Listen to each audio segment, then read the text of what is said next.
Today is May 31st, 2008. I am Eric Mishnick, and it is a pleasure to conduct this interview for the Dakota Memories Oral History Project. We are here today in Edgeley, North Dakota with Joseph Mathern. All right, Joseph. Can you tell us a little bit about this model that you've made here? Well, this is our little replica of our farm out in north of Edgeley, 7 miles. And this is the house there, and the barn back here, and there's an outhouse and a little granary, and the garage, and the windmill, and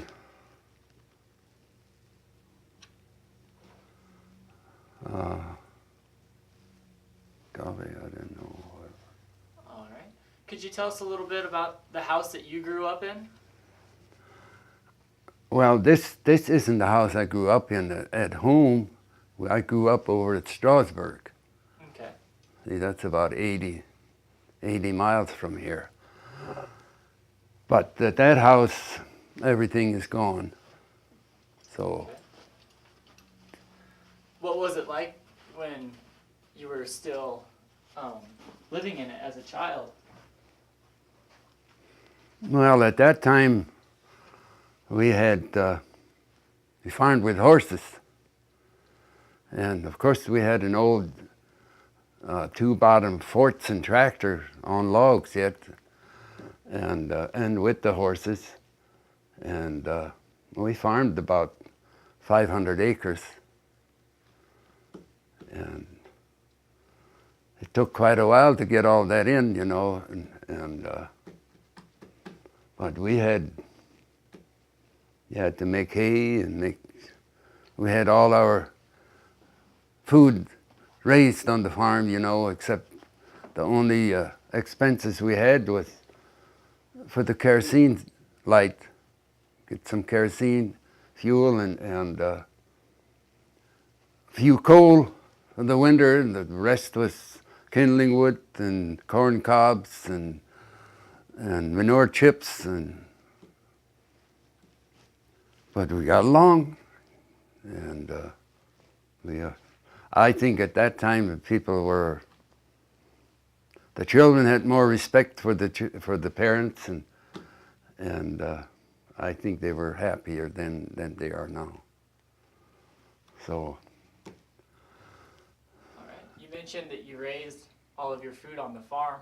What types of food would your mother make? Oh, we had a big garden. I think we had 2 acres of garden. We had watermelons, everything, radishes, onions, pumpkins, and whatever, you name it, we had it. So, and well, we milked cows and had butter and cream, and when we didn't, at that time there was no electricity, so we had a well that you pulled the water up, you know, with a pail. And of course, later on, we had a well with the windmill and everything. But we'd set the cream and the stuff in the pail and let it down on the water or close to the water so it stayed cool. And then later on, Dad made a new well, and he made a little root cellar. Put steps on it, then it was so nice and cool down there, so we'd put the butter and stuff down at that worked real good. So, as I say, we had a good life. What were some of the favorite meals that your mother made? Well, the favorite was chicken and cream. The fryers, you know, we'd have our own chickens, and when they'd get about 3/4 grown, you know, then we'd butcher, and that was unbelievable. It was really good. And there's watermelons. Like on Fridays, once we had watermelons in the garden, we had noodles and watermelons every Friday. That was our our meal at noon, and then even in the evening sometimes.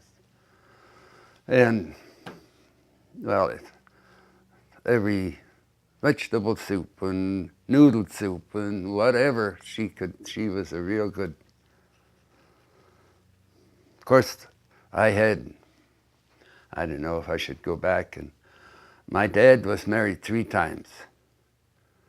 So from the first wife, he had 2 boys.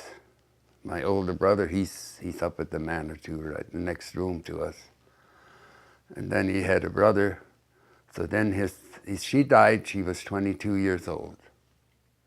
The one Mike, he was 11 days old when she died. So she was 22. Well, then he married my mother, and I had 1 brother and 1 sister. So she died in 1932. So I was 7 years old.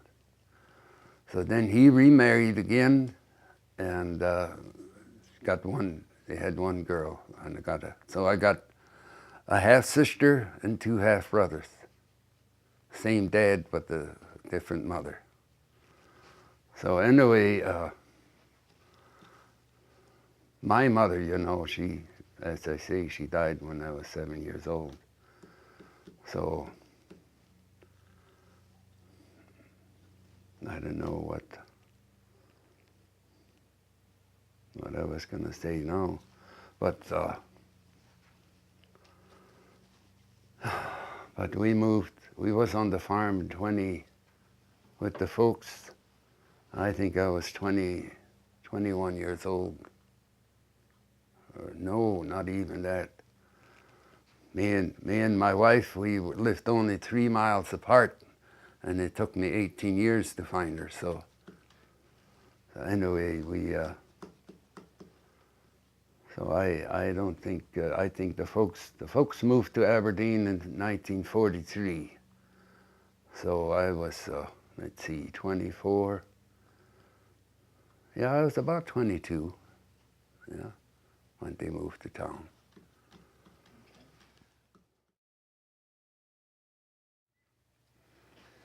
Could you describe for me what a typical winter was like growing up on the farm for you? Yeah, we always had a lot of snow.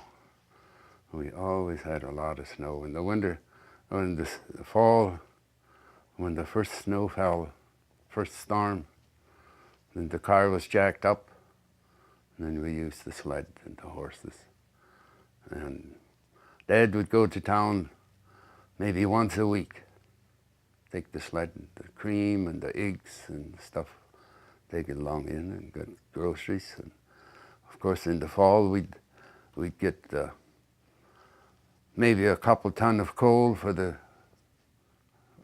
cook stove, and well, we had a lot of kindling wood and manure chips or cow chips, whatever they're called, and corn cobs, and had that all ready, So that was all prepared already for the winter, and he'd maybe take well, I don't know, whatever it took, a load of wheat in, and got about 1,000 pounds of flour, put it upstairs, and that was enough for the winter then, and till the next fall.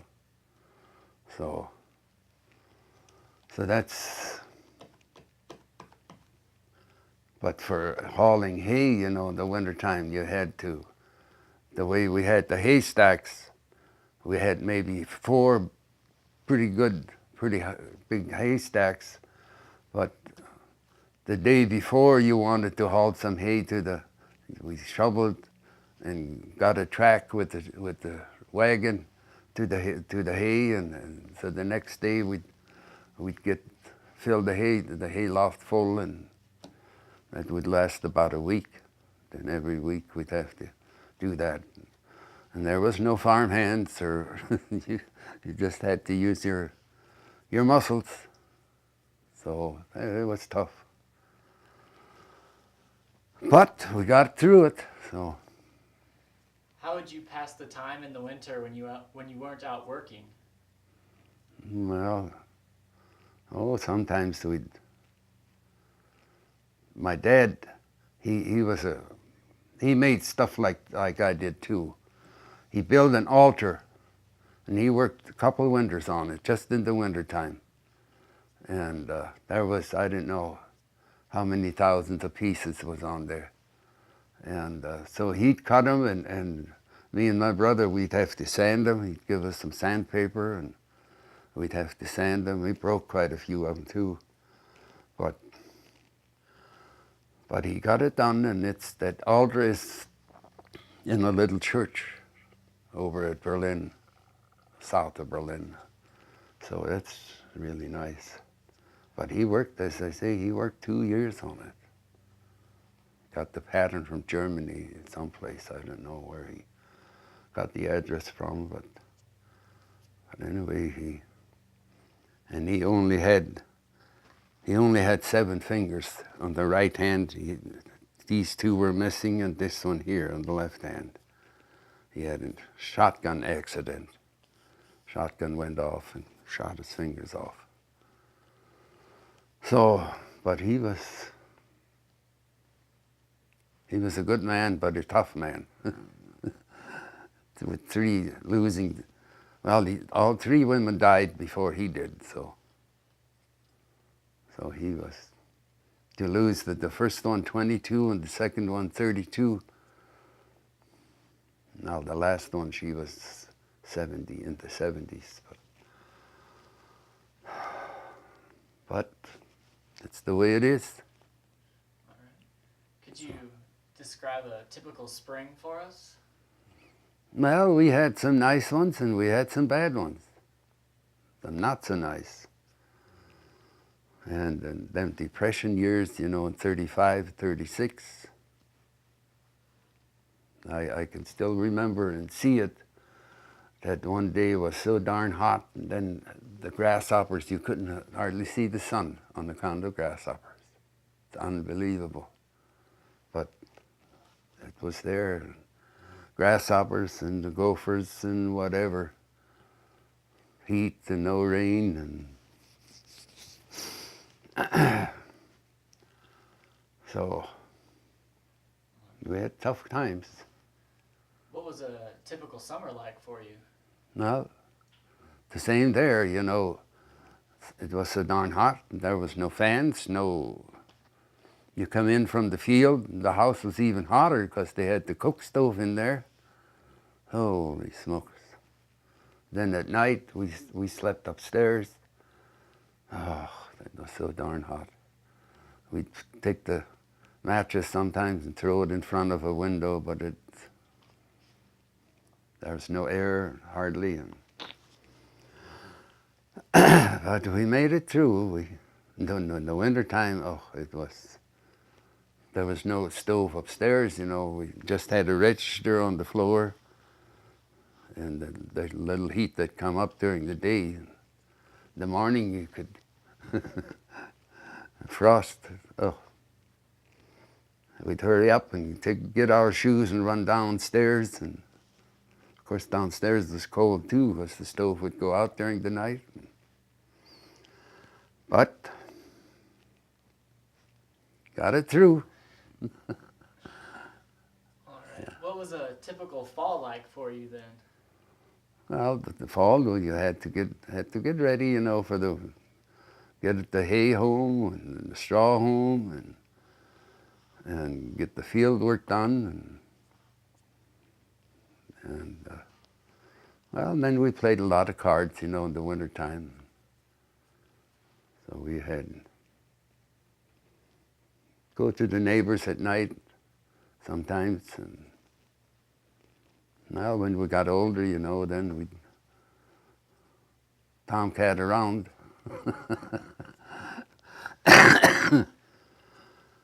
So. What type of cards would you play? Well, we played, it was called Pro Frank. Three players or four of them could play it. So we played that a lot, and we played West. Never played Pinochle that time. We played West, and then they had a rummy game, and 31, I guess they call it. And that's about all that. Well, checkers, we play checkers. And made homemade ice cream a lot, which was real good. How did you make your ice cream? Well, that was the mother's. She mixed it, and I just got the ice and stirred it, you know, until we got a regular ice cream freezer. That worked pretty good then.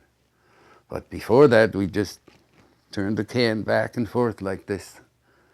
And then every now and then you take a knife and scrape it off the side and then keep it until it was all froze.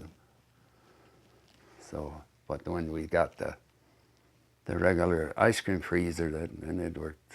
You just keep turning until you couldn't turn it no more. You mentioned you went out tomcatting around. What type of things would you do when you went out doing that? Oh, we played cards with the girls.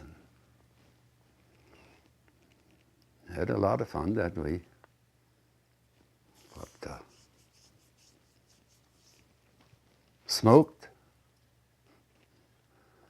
It was so dumb that the guy didn't realize then what smoking does to a person. And still there's a lot of them that still smoke. We were talking about the tomcatting. Yeah. Well, we'd go from place to place, you know, and sometimes we had birthday parties or something like that, you know, and then played cards and, as I say, smoked and told stories and stuff like that. And then when time 11:30, it's time to go home. And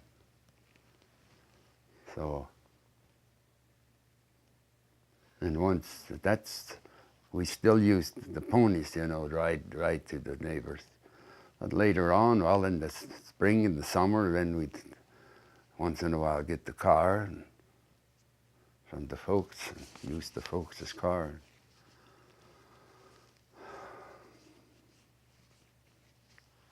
Yeah, we'd go to the show or summertime. The wintertime, that was out. We just went from neighbor to neighbor and played cards and stuff like that. What type of movies would you go to? Well, they had a theater in Strasbourg, and well, there was cowboy shows, and I remember one, Gone with the Wind. That was a popular show then, and I know Dad took us in to see that. And cowboys, as I say, Roy Rogers and Gene Autry, and that was something big too. So we've seen quite a few of them. Okay. Out of all those seasons we had just been talking about, which one was your favorite time? What was your favorite time of year? Well, springtime was the favorite because when it gets green and everything comes alive, it seems like it. That's when when I put the garden in. That's what I like in the spring, you know. You see things grow. So I'd say the spring would be my favorite for. Mm-hmm. Okay.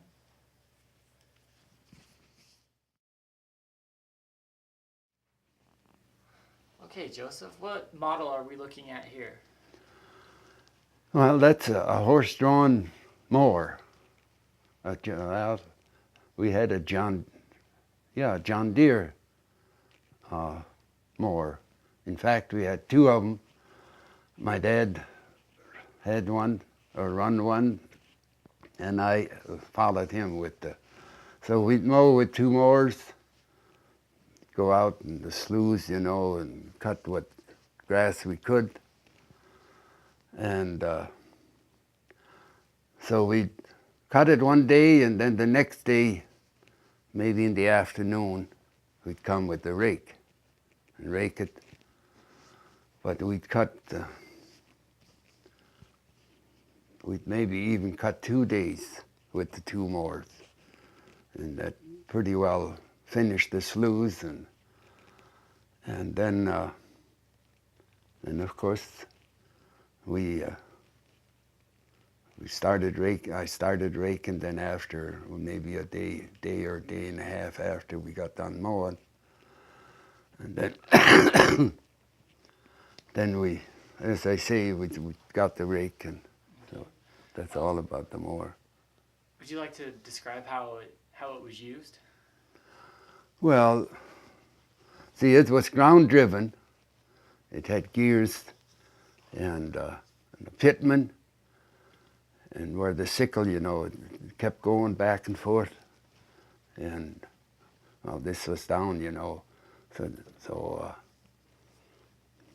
but sometimes you had tough grass, you know, June. They called it June grass. That was just like wire. Oh, so we had to really go fast to get through there.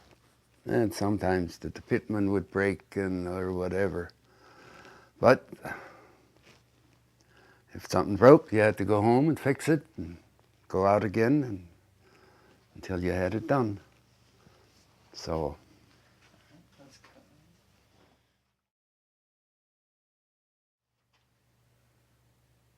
Okay. Now that you showed us how we cut the hay, now what happens to it? Well, then we come with the rake, and we'd go up and down, and make, as soon as the rake was full, I'd dump it, go to the next one. When it was full again, then I made rows like that. Go up and back and forth till you got the field done. Then you come on the rows and make piles. So then when it had it all piled up, little piles, so then it was ready for the hay rack. See, then whenever we had time, we got the hay rack out and drove up to each pile and pitched it up.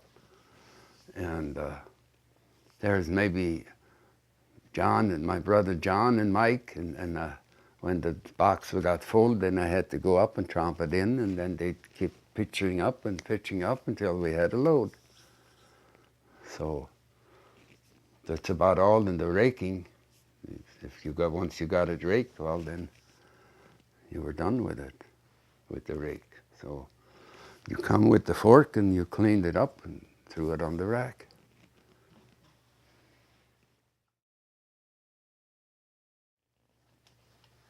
All right. So what do you do now? Well, after we get it raked up in piles, and then we come along with the hay rack here, and throw it up. And when the box was full, then one had to go up and tromp it down, and the guy that went up, he stays up there, so then he'd drive to the next pile, and he'd pitch it up and drive it to the next pile until you get a good load. And then we had this sling on the bottom, so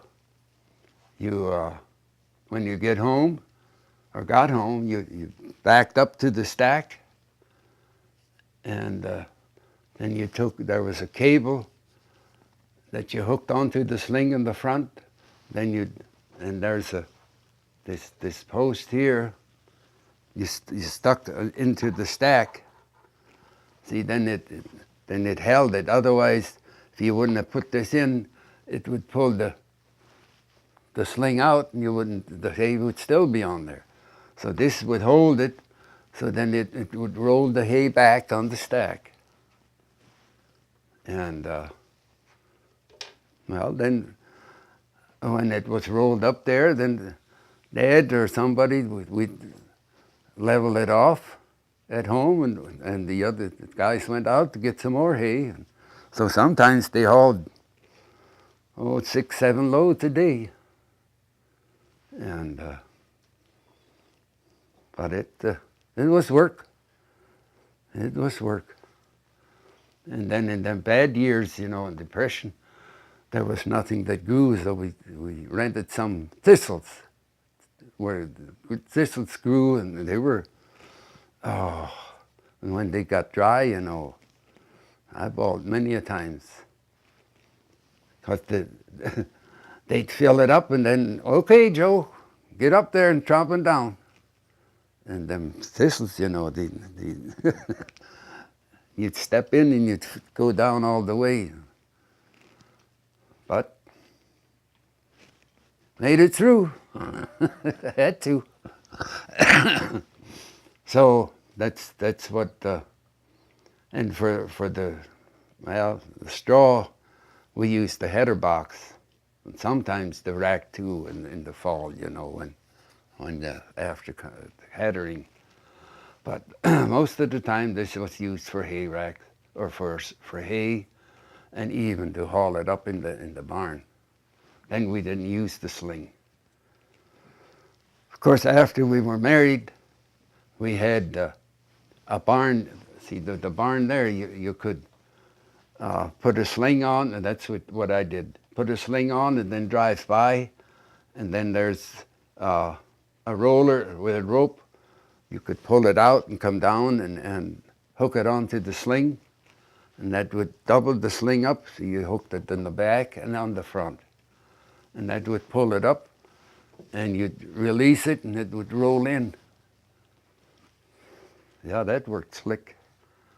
But at home, we used the fork. We'd pitch it up.